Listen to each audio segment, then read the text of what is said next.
If you are married or engaged, is it most likely that you will need to specify your ring under the all risk section? Most engagement and or wedding rings far exceed the typical unspecified all risk insurance limits. So it is wise to re-evaluate your all risk cover on an annual basis at the very least, or as and when you acquire expensive jewelry items. Do not leave the store with an expensive jewelry item unless it is already insured. Think of it in a similar way of buying a car. You never leave the showroom floor without insurance, so why do it with your jewelry items? Most insurance companies do cover your jewelry items in your home under the home contents insurance, but make sure that you understand the specific conditions and or maximum limits that apply.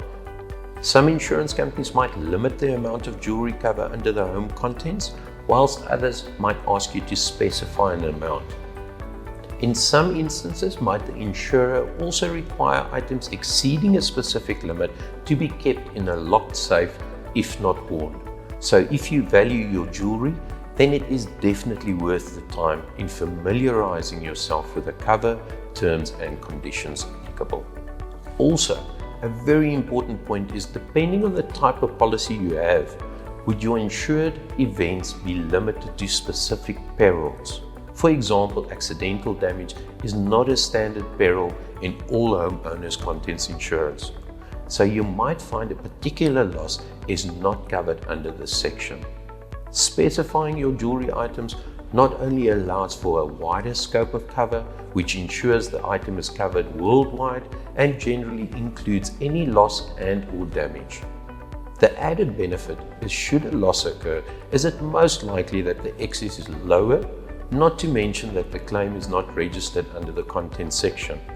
Too many small claims under the homeowner's contents can easily lead to a risk becoming undesirable. The replacement cost of your jewelry is very much like anything else in life. If you go to 5 different jewelry stores, are you bound to get 5 different prices? This is simply because different shops have different markups, operational costs, and suppliers, which all impacts price. The common misperception is that the retail cost and insured appraisal value is the same thing. We have all noticed, when buying an expensive item, do you normally get a valuation certificate far exceeding the purchase price? So why does it differ? The appraisal value normally includes an additional percentage for escalations. Remember, precious metals and exchange rates is constantly changing, so it is safe to assume your jewelry item's value is hardly ever the same. It is for this reason that jewelers would normally include an additional percentage onto the current retail value that would accommodate any potential fluctuations.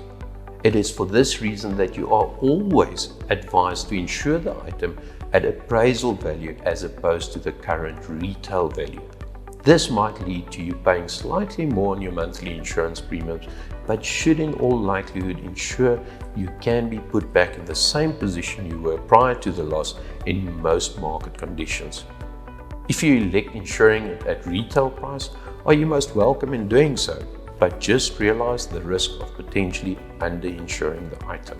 Appraisals or valuations, as they are generally referred to, should be done at least every 2 years to ensure you have an accurate estimate. Always ensure that you obtain such appraisals from a reputable jeweler. The jeweler should be able to give you a detailed invoice for the cost of appraisal along with the evaluation certificate.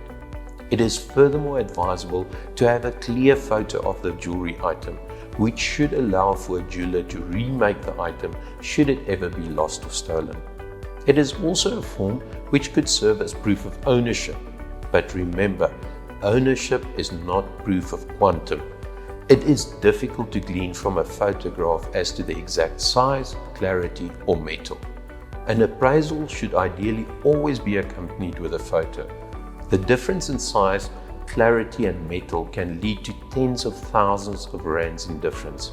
So believe me, only one size or clarity difference makes a huge difference.